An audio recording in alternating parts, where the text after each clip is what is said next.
Welcome back, Cougar fans. This is Jake Brandon, your host of the Coug Connect podcast. And this is our, besides Trey, who's like special and gifted and gets his own unique channel, this is our first repeat guest on the Coug Connect podcast this season. And I'm very excited to welcome back McCae Hillstead. McCae, how you doing, man? Good, yeah, super good. Excited to be back here. Dude, it's great to have you back right now because we are in the thick of it in fall camp. And, a lot of eyes are on this team. And we've seen the defense do some awesome things. I got high trust in the special teams. And, I think the offense is primed to take a step forward, even with TJ Woods being here a second year of that. And we got you here to kind of break down like what you're seeing in fall camp or what's standing out to you or what's the good news from fall camp. Right. Yeah. I think we're perfectly on schedule. Good. I think that's a big thing. I think with the quarterback situation that happened, people are on their heels a little bit, like what's going to happen, but I think that we're all handling business super well, the quarterbacks, and we've been doing a good job just competing with one another. Like our run game, super good. You mentioned Coach Woods. Yeah. Our O-line's doing everything that we need to do, and obviously we got a lot of talent at receiver. I know that's talked a lot about just how much depth that we have on the outside and just, like I said, how much talent we have. So I think we're doing the right things. We're installing everything how we should be, and everything's just really working out smooth. So, dude, that's awesome. Yeah. I like how you said like you guys are on schedule because there's a lot of install that has to happen before game one. And you're back. You've been on the team last year. You're very familiar with the offense, right? But like guys like Andrew Gentry or who's gonna, I think he's gonna start and ball out for us, and maybe Keanu Tonavasa on the defensive side or Carson Ryan on the offensive side. There's probably a lot that just has to be covered for them, even though they're vets of the game, on that, right?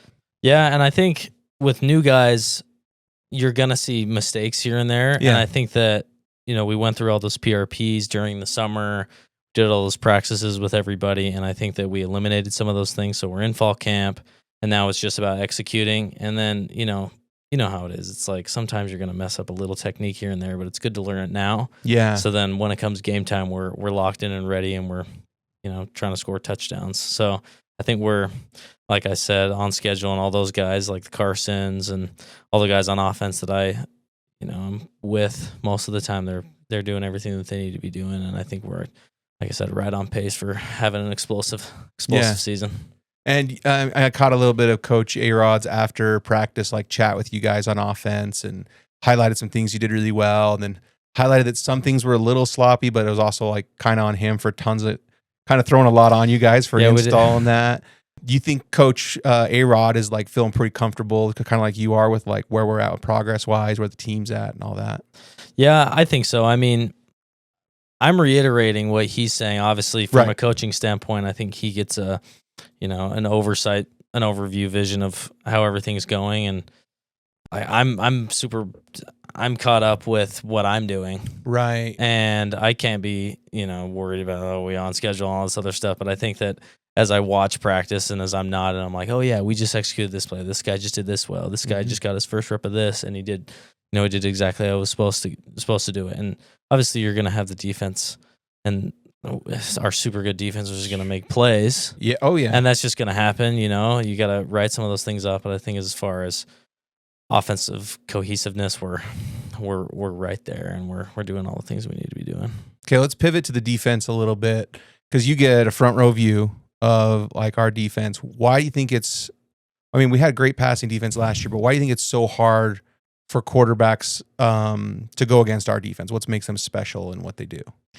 Yeah, I think we disguise really well. I think our disguises are really elite, and we bring a lot of pressures, a lot of simulated pressures. So you got guys coming here, but we're actually dropping out. And we only have this many guys, so the O-line has to account, and they gotta get back to certain blocks. So they think this guy's coming. Oh no, but Jack comes this way, so then they gotta buy back, which I think makes it really hard. Yeah, but we just give a ton of different looks. We're super versatile. We're not. You get some teams that we're going to run cover 4, or we're going to run man. Yeah. We run really everything. And you think it's, from my experience when I coach is it seems like when you see a lot of the same coverages over and over again, not say that you get comfortable, but you get familiar with where these windows are going to open up or when guys are going to clear. different things like that. But when it's like multiple, like what you think is going to be there, and then all of a sudden, Tyler Batty last year is like dropping back to hook to curl or something like, like it's just very different. And so I think that is important, what you're saying there. For sure. Yeah. And we do that super well. Coach Hill schemes it up really nice, so he knows what he's doing for sure. That's why he's where he is. So yeah. And some of our, we're one of the best West to do it, man. Yeah. Some of our veteran wide receivers and stuff, I kind of noticed they're taking a little bit of a coaching role almost. Like I saw Chase coaching some people up today on the side. And obviously he was in quite a bit too, but PK was out there kind of coaching people up. And it seemed like there was a lot of young wide receivers who were getting a lot of work in. Do you think that's an accurate takeaway? Yeah, for sure. I think, when we go on some live drills, usually only the 2s and 3s are going to go live and the 1s usually don't go live. Yeah. And someone like Chase has played so much college football. Obviously he needs reps, but he's done it for such a long time. So he can, and he knows really all the looks that one could get. So he can give, pointers and advice to people, and same with PK and all those guys. Yeah. So I think that's big. And I think just for the culture, I think that's super good. Guys that just want to help everybody out and make sure everyone's executing. And I think that's important. And I think we've been doing that really well. So. Yeah, and it pays dividends, man. Like I remember a few years ago, we had like Gunnar Romney get banged up, and we had Puka Nacua get banged up, and then like Cody Epps goes in and balls like while they're in there, and then Cody gets banged up, and then it's like Braden Cosper goes in and he's actually like balling, and it's like all these guys are so comfortable with what they're doing because they've all been united in this to like help each other get better. So it pays dividends as the season goes on. Like, do you think? Of course, yeah, no doubt. Yeah. At that point, it just becomes plug and play, really. You know, because we're going to recruit. Our coaching staff is going to recruit guys that have the talent, so we just got to make sure they're getting in the right places. And I think that if you got other vets coaching up other guys, then it's going to allow them to do that. And because you get input from a coach, but I think to have that support from your peers is really big, right? And it gives them that extra, tick of confidence that will get them to that next level. So I think that's big, just having the support from your peers. Yeah.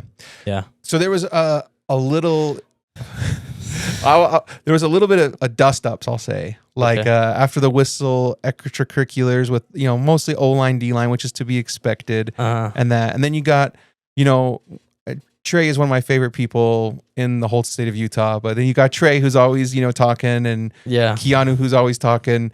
As a quarterback, do you even like hear that anymore? Or are you so focused like next play, there's like a dust up going on here or someone's talking there that you're already like looking for the next play or talking to someone who's up on the side? Like, talk about that. Yeah, I think it's funny, to be honest with you. Yeah. Because like you said, I'm very next play mentality, and usually, it's like what happened the last play is the reason that these guys are fighting about something, So I'm just like, okay, hey, let's go, let's bring it back in the huddle. If it's a huddle play, I'm just trying to get everybody focused on the next play. But I think it's, I don't think, obviously you don't want guys fighting like by hand, right? Yeah, that's dust up was the word I was using. Yeah. But I think it's good. We have a lot of competitiveness between the defense and the offense, and I think that's good for practice. If people were just coming out there groggy, it's like, what are we even doing out here? Are we getting better? But I think the fact that people are chirping at one another, people's emotions are activated, then it shows like, hey, we're passionate. We're going to come out here. We're going to try to beat you guys. You guys are going to try to beat us. Let's go. Yeah. And I think that's good. I think that's positive. But for me, I got enough to think about, really. So I don't get caught up in it. But, I think it's always fun, talking with the DBs or talking with the safeties or all these other guys. Oh, hey, don't throw a pick today. Don't do this today, or whatever it is. And you could just. I think Trey was saying that to me today in the warm-up. He's like, "How many picks are you gonna throw today, McCae?" And I said 0, and I ended up throwing 0. Or, there you go. And then I went and talked to him after practice. It's just fun, It's really just banter, and it's everybody wants to see each other succeed, but there's also that defenses versus offense competitiveness that comes in. So it is important though, because you do need to play with some intensity, because you also need that focus that you get from that too. It kind of like gets a little bit of adrenaline going, and then like you're kind of focused back in. This coach is not here at BYU anymore, but there was a coach who told one of my good buddies, Mason Wake, one time at a fall camp, he's like, Mason, I need you to go start a fight with this guy. And this is when Mason was like relatively new. He's like, Coach, why? He's like, practice is flat right now. No one's focused in. Practice is flat. I'm going to send you on a cross block, and I want you after you hit him hard as you can, I want you to start a fight with him. Okay, Coach. So he goes like, so I don't think it definitely brings the juice. Yeah. Yeah. So I don't know if it's scripted in now. It seems like it's just genuine guys out there who want to be competitive. But I know at times in the past they've kind of pulled the card of like, hey, we need you to go talk some trash, go start a fight over here, get people locked in. So, yeah. I know. I think it definitely plays a role for guys that are hitting each other every play, like the D line and the O line. Yeah. And not that there's like my position, it's like kind of a specialist position. It's like it requires a certain amount of.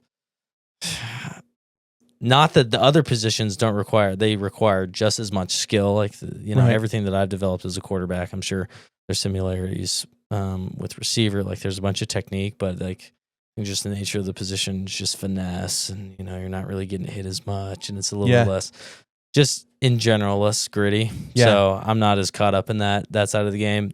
Now, that's not to say if you got to put your nose in there, pick up a first down. Yeah, I'm not saying that I'm not a Gardner in a war by any means, So I'm like I'm ready to go if needed, but usually I stay away from that stuff. I'm just locked in one. Hey, a great day at quarterback is no hurries, no knockdowns, right? You're getting the ball out quick, people are open, run game's cooking. Mm-hmm. That's a great day at quarterback, right? Yeah, for sure. Yeah. And then, but you're always ready when your number's called if you got to make a play too. 100%, yeah.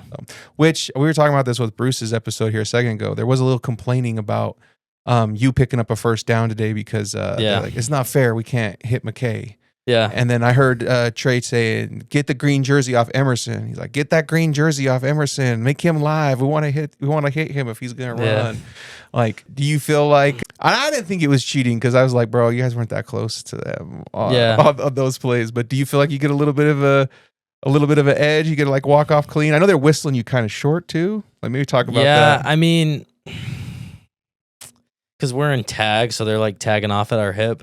So sometimes a guy will be able to reach out and tag you, but he's out of position for the tackle, or he would clip your side, and you're still falling forward. And I felt like in my runs today, my inertia was that way, downhill. Absolutely. And then they were blowing me back when I was getting touched on my back hip. Yeah. It's just the nature of practice when you got the green jersey on. But they spotted LJ short on that one too, right? Yeah. LJ had a pretty big run today and was pulling away from everybody, and like someone got a finger on like his hip. Touchdown. I'm like, how well do you know LJ? Like no one has ever finger tackled LJ around the hip, No, so. he ran up to the safety, made a cut off the safety. And like I said, out of position, but he's reaching out his hands and he's close. Yeah. No way he makes the tackle. But yeah. But it's gotta keep everybody healthy, gotta get your reps in. That's right. Yeah. So how has fall camp been for you? Are there certain goals you've set that you've wanted to achieve, or kind of talk about maybe how your progress has been so far? Yeah. I think my focus has really just been on me. I think, people outside of the building, they get caught up like, oh, it's like competition between the three, which it is. It is. But I think I said this it was a media day or something a while ago, which is actually true for me. I think everyone's got to be able to play their game. Yeah. Because I'm not going to be able, we all have different play styles. And if I try to play, to the ceiling of someone else's play style, I'm going to limit my own ability and talent. Right. So I'm just trying to go out there and maximize and do everything I can do. I think that's really just been my focus. For me in the offense, I feel extremely comfortable, much more comfortable than I did in spring. The wheels were turning for sure. And I think just figuring out all of the, all the minutia and all the nuance in our offense, which there is. Right. But once you get comfortable with it, it's like you don't think, you just play, and then you're just reacting, which for me is when I play the best. So I think that just been continuing to do that all throughout camp has been big for me, and has helped me execute and be consistent. So, yeah. What do you think you learned last year, kind of behind Jake, and like seeing him? I mean, technically he did start 4 games the year before that, but he was kind of thrown into that in a lot of ways. And I mean, I talked to Jake about this too. Like he felt that way a lot of times, like he's kind of thrown into that. But from week 1, as the season progressed, like did they kind of gradually put more and more on Jake's plate? Or do you think he was ready with the full offense, or 90% of the offense before the season started. What's that kind of like as a quarterback? Yeah, I thought he was ready. I think as you get further into the season, you put in more fur, and there's just more stuff in general, just because guys are comfortable. Okay, we ran this, now we're going to run this off this wrinkle, right? Yeah. So I think that just happens throughout the season. So you're going to be a little bit more basic and base at the start, but as far as how complicated we can get in our base plays, I feel like that was mostly all installed really by the first game. So if I remember correctly, that's. Yeah. I mean, I was impressed. I saw several things today, but we had stuff going in the screen game, had stuff going in the zone read game. Obviously, your typical man beaters, zone beaters on there. Thought the tight ends were used well. Like I mean, I don't know where we're at compared to starting a season, but we've got a lot of stuff that all of you seem comfortable running right now. Yeah. So that's pretty cool. Yeah. We put in, I think, most of the stuff. I think we're through most of the installs. So now it's just. You get a wide scope of what everything's like, and then you dial it back down, and then you still have all those things in your bag, but okay, we ran it this way, and maybe that didn't work as well, because some of the stuff is just coaches are recently inputting in, they're trying new things out. But a lot of it's just running base stuff and stuff that we've been able to do well. Okay, who can execute that, and which guys are we going to put in which positions and stuff. But no, it's been really good. I've been really enjoying fall camp. I love fall camp. I think spring ball. I'm getting as far as this is off topic, but this is just how I feel. Spring ball it's fun because it's football, but it's also like you're in classes. It's just the season's so far away, and you don't really feel that. It's like right now it's peak excitement. The opportunity that's around the corner, and you're excited and juiced up for everything that you can do now to prove that you can play on Saturdays. And I think I don't know if there's really anything better than that, just than that anticipation. Obviously playing in the game is better than that, but it's just, you go out there, you're hanging out with the guys, you're with the guys all day, eating, breakfast, lunch, and dinner with everybody, and you're just playing ball. And I love that. I think it's a great time. Yeah. Like, in high school, you got your kind of early this summer 7-on-7 type stuff, and you're kind of, installing these, but like the season's so far away, and then it's like 2-a-days hit, and then you got that, what was your game called? Orange and gray? I don't know. Yeah, the orange and gray. Yeah, you have your orange and Falcons. Yeah, your orange and gray game, and then like that, and then like, but it seems like once that camp starts, and then you got those things on the schedule, it's like. Christmas is right around the corner. Yeah. Like, it's coming, and for sure. You just, I don't know. Even as a coach, man, like you just can't wait. Like you just want to get out there and do it for real. Yeah. So I agree 100%. Yeah. Okay. Let's talk a little bit about when do you actually start focusing on opponents? Like there's obviously got to be a major emphasis on focusing on yourself. I mean, because that's first and foremost is like, do your job, do what you do. You can't conform your identity to other teams or what they do. Right. But then when do you kind of shift that focus to maybe look at other teams? Yeah. So I think in context of fall camp, in the season, you have a week to prepare. Yeah. So it's going to be back to back. So you get done with the game on Saturday. Coaches will review stuff on their own on Sunday, like at BYU.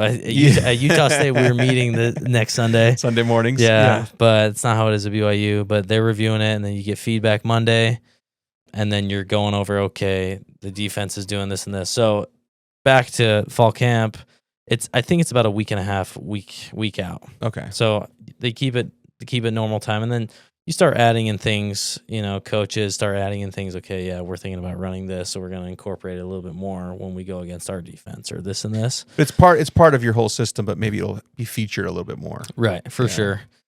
But I think you really get into it about a week and a half, week out. Because that's got to feel even more real than just fall camp. Now it's like, the defense out there, the twos are running their defense. Yep. This is what it's going to look like when I line up, because maybe yours is super multiple, or maybe it gets kind of familiar in some ways. Right. But then they get out there and you're like, oh no, this is how they play. This is where their safeties are going to be. This is middle of the field's going to be open. Middle of the field's going to be closed. Like for sure. All that. I don't know. It's got to seem like it takes a second extra level up of like excitement too. Yeah, for sure. Obviously getting the look, and I think, our scouts do a great job. I was on scout team last year for a couple of games for the defense when we play. Were you the Noah Fafita last year? Yeah, I was the Noah Fafita. You'd be a really good Noah Fafita. Yeah, I feel like I was the Noah Fafita. I was the Kansas State's quarterback, Avery Johnson. Avery, yeah. I was kind of the athletic quarterback, Yeah. the guy that would go over there, and I always took a lot of pride in it because I'm going against the one. I'm just trying to come over here and get better, and I think that's the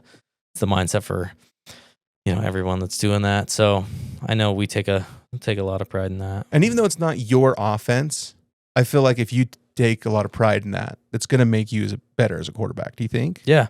Well, being able to be accurate, and you're going against the one D line. There's going to be a little bit more pressure getting comfortable. Okay, I'm going to step into this throw, even though there's someone right in my lap. Things like that. Developing those skills, that's a big thing. Pocket presence, and yeah, that was something that I valued a ton. And we're going against our defense now, so maybe I'm a little bit more familiar with some of the things they do because I was scout a couple of times last year. So yeah, dude. So when I was coaching ball, like I always felt like the hardest position it was kind of like the second string QB because you're not getting the reps with the ones. Yeah.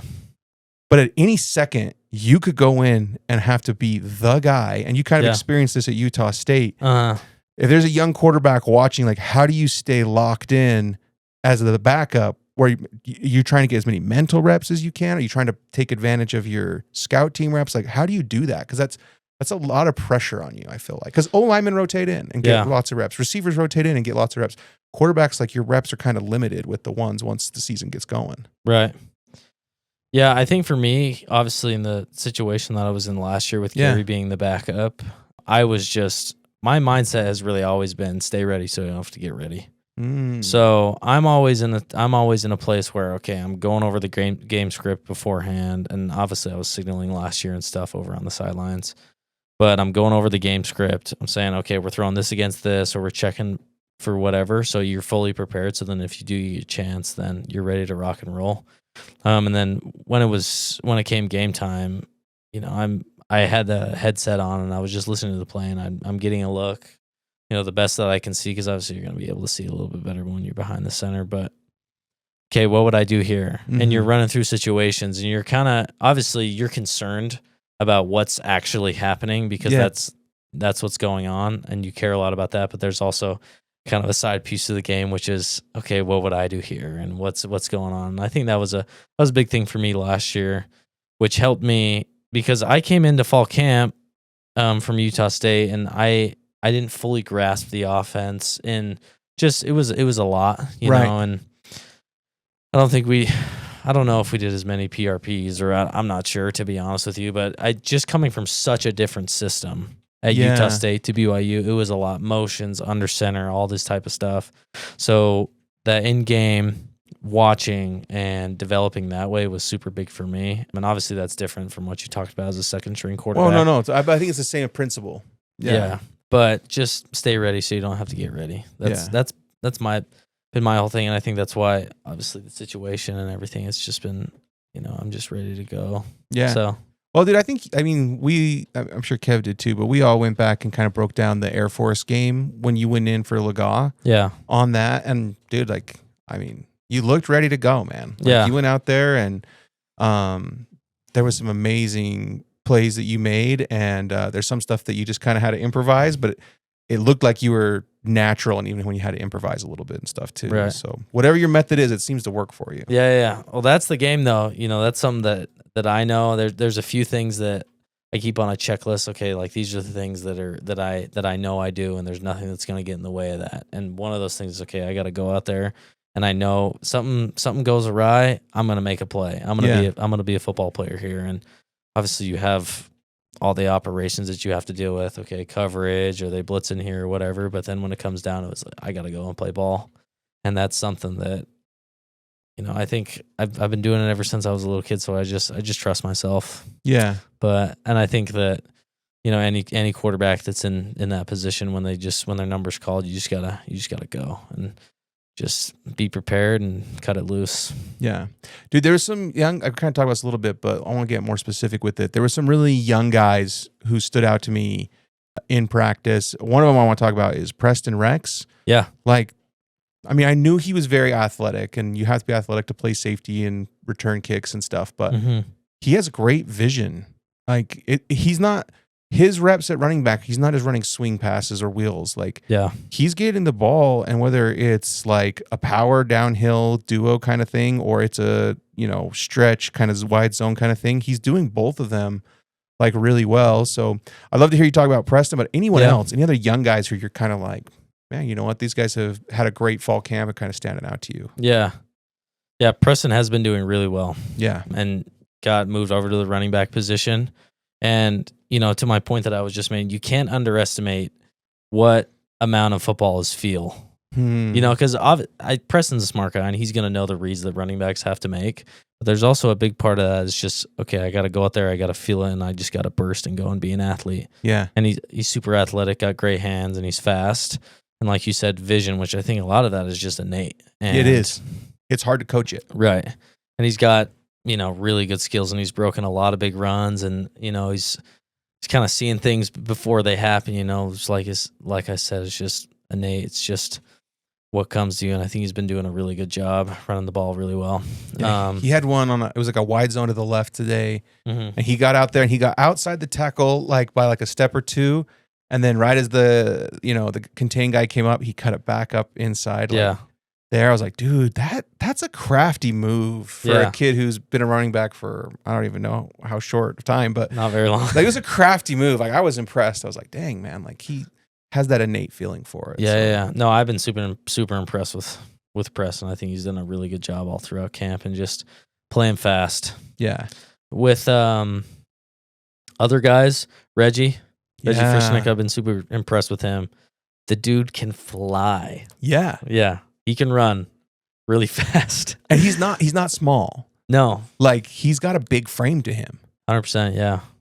So get behind press man kind of fast, you think he can fill that role if his numbers call for it? Yeah, for sure. Even off man, he can run, and he knows what he's doing too. It's not like he's out there. Obviously, this is his first fall camp and his first camp with BYU, but I feel like he's playing fast. Yeah. And he just knows where he's supposed to be, and he catches the ball when it comes his way. And I think just having that vertical threat helps you in the whole route tree. Dude, absolutely. Because they have to respect that. 100%. So they have to give you the room to do everything else. Yeah, and I think that's what DBs are, in general, most worried about is just getting beat deep. So if you can press them vertical and snap it off or run a comeback, whatever it is, and I've thrown a couple of comebacks to Reggie's stop and goes. It's very hard to guard when you have a guy that can press vertical, snap it off, and then has the hands to work back to the ball and just really good feel. I've been super impressed with Reggie. I think he's done a super good job. Dude, that's exciting because was he like a true sophomore or something? Because he had 1 year at Snow. Yeah, I think so. And hopefully he's around for a long time, making plays, making Cougar fans happy. Yeah, 100%. We used to run like a kind of a variation of like a razor play, but we would just basically get our fastest guy and like usually put him backside of trips like an X, and we're like, dude, just press him as hard as you can, and as soon as his hips turn, stop. Yep. And we would just tell the quarterback, stare at the safety for a second and then turn. And as soon as you see him stop, throw him the ball. Dude, it is so hard to defend. It's such a simple, it's great for high school, right? Because it's so simple, especially if it's to the boundary where it's not a very far throw. Mm-hmm. But dude, if you've got a speedster, that's just free yardage. Like 100%. When you need it. And there's nothing they can really do about it. Yeah, no doubt. And we wouldn't give them like a yard. We wouldn't run to 6 yards. Run to 6. Like, no, just run as hard as you can. And once you make him flip his hips, stop. Yeah. Just, I don't know. Yeah, no, we have a lot of outbreakers on our offense too. Yeah. So you're pressing that guy vertical. Oh, he's about to go by me. The DB's thinking, and then snap it off. Ball's out. 10 yards, 15 yards, easy. Yeah, and like just the way the nature, because really, and there's 3 rules really in defense. Is like 1, the fastest way to gain yards is in a straight line. So you don't want to give up easy yards straight line. Mm-hmm. Rule number 2. Don't break contain, because rule number 1, we built the defense around the middle of the tackle box, the middle of the field, so they don't get easy yards in a straight line. Yeah. Rule number 2, don't let them break contain, because we've built the defense to stop that. Right. If they get outside, there's numbers and advantages to that. And then rule number 3 is don't let anyone behind you. Yep. Right? So if you can exploit those rules against them with that, like, you just, no matter what defense it is, like it can be running cover 3 and that works. They can be running man and that works. And all that. So puts them in a tough spot for sure. Yeah. Cool, man. So what do we need to know, man? You're there every day. You're grinding. You're putting in work. We talk about young guys on offense. Are there young guys on defense? You're like, oh, that's that guy's making some noise or doing some things. Yeah, I think trying to think new guys there are definitely there for sure. I think I played with Cecilia Kana. I think he's doing a really good job. I think he's really athletic, fast guy, and has a lot of ability. Yeah. And you know him from Sky Ridge days? Yeah. We played together. Falcons, state champs, baby. Take that, Corner Canyon. Yeah. Yeah. But I think he's been doing a really good job. Yeah, really, I'm trying to think, and a lot of guys that we have, like I think we have a lot of veterans on defense, and you talked about Keanu a little bit, and just a monster up front. Just gotta. I was talking with our O-lineman today. It's the thing that's hard about Keanu is like some guys are strong, some guys are twitchy. And you usually get one, and they fall into one batch. But Keanu's got both. Makes it extremely hard for those guys to block him up front. So because the way to stop like a strong guy is to get nose to nose with him and kind of flip your hips and dump your weight on him and kind of lean there. But then you don't have any lateral movement. Yep. Because you don't want to get over your toes, but you're committed. Your momentum's committed forward. Sure. But if a guy can move you like that and then just go to the side, it's like you're gonna fall on your face. Like you're just left flat-footed there. Yeah. Right. Or if he's a twitchy guy and you're light and you're kind of high up on there to kind of get in front of him and take away that, and then he just bulldozes you into the quarterback. It's a lose-lose as an O-lineman. Yeah. It's so tough. 100%. So yeah, but I think a lot of the guys on defense who are running with the ones and the twos are guys that have been here and put in the work, and guys that have been on the team longer than I have. Yeah. And just veterans of the defense. And I'm not on that side of the ball, so I don't know all the ins and outs necessarily, but I've been super impressed with just how strong of a core the defense is, and I think that our defense was really good last year, and I think that we're going to be super good again this year. Yeah. Okay, probably last question here. Yeah. I feel like there's a pretty big competition at the safety spot. You got T-Wall and Alfrey, who are like vets, have been here a long time and played really well. You got Tommy, who had some incredible plays last year, is kind of balling out, pushing them for minutes. Raider, now he's in year 3. He's played in a lot of big games, and he started off with a pretty big play at fall camp. And then Falatau, who, he's so tall and has such a big frame, but he's also fast right there. I feel like that is a really competitive spot, and that's something you kind of get a front row view at on there. Maybe talk about that competition there or what you're seeing there. Yeah, I think with all those guys is they've been in the defense, kind of like I said. I think Falatau and Tommy were obviously true freshmen last year, so they're getting their first taste of what college football is like at that speed. And I think those reps were really good for them, and I think we see it in fall camp now. They're getting a bunch of feel. Falatau, like you said, super rangy. I know I talk with Tommy a lot. Like me and Tommy are pretty good buddies, and Tommy's super keyed into what the quarterback is doing and trying to disguise things the right way. So that's something that I think is cool about Tommy, and I think that's some of the things that all the other 3 do. Talon, Raider, and Tanner. Those guys probably all have figured out and done, but I think those guys are incorporating and getting into that mix of where they basically are veterans at this point, and they know their defense and they know what they're doing. But I think with those guys, I think it's just a really solid group. I'm glad I'm not the one that has to make a decision. Yeah. I know what you mean. Because it's just a super solid group, and I think that there's no weak link. And I know safeties rotate similar to receivers and stuff. So, I don't know who the front runners are or whatever it is. That's going to be up to Coach Hill and whoever's over there. He knows a little bit about safeties. Coach Newsom, right? Yeah.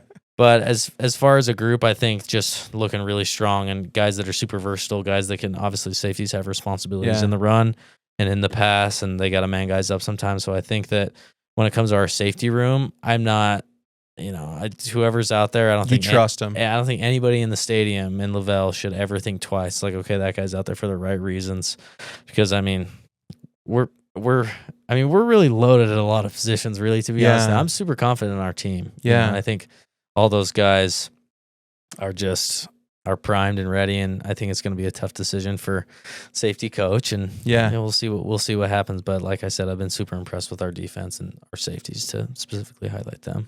Okay, final thoughts, man. Any last takeaways? Final thoughts? No, nothing really. I'm excited. Like I said, it's fun to be here. We got our day off tomorrow, Coug Connect Nation. So I'm get to stay up a little bit later tonight. I don't know. I'll be in bed at 10 instead of at 9. I got to keep the circadian rhythm going. Party animal, you. Oh gosh. It's been super good, but I'm excited to keep rolling through fall camp, keep stacking days, and like I said, I love fall camp, and I'm just gonna keep enjoying it and keep balling out with the guys. So thanks for having me on. No, dude, thanks for coming on, filling us in on fall camp and all the stuff you do, man. Appreciate you. Yeah, of course, appreciate you. So, and thank you guys for tuning in. If you like this kind of thing, go to cougconnect.com. You can become a subscriber, get in the Discord, get pretty much daily updates from people on what's going on, and have Q&As with the players and do a lot of cool things. Appreciate you that all support us there. And if you haven't gone, go check it out. Yes, sir. Go check it out. Okay. Thanks, guys. Go Cougs. Go Cougs.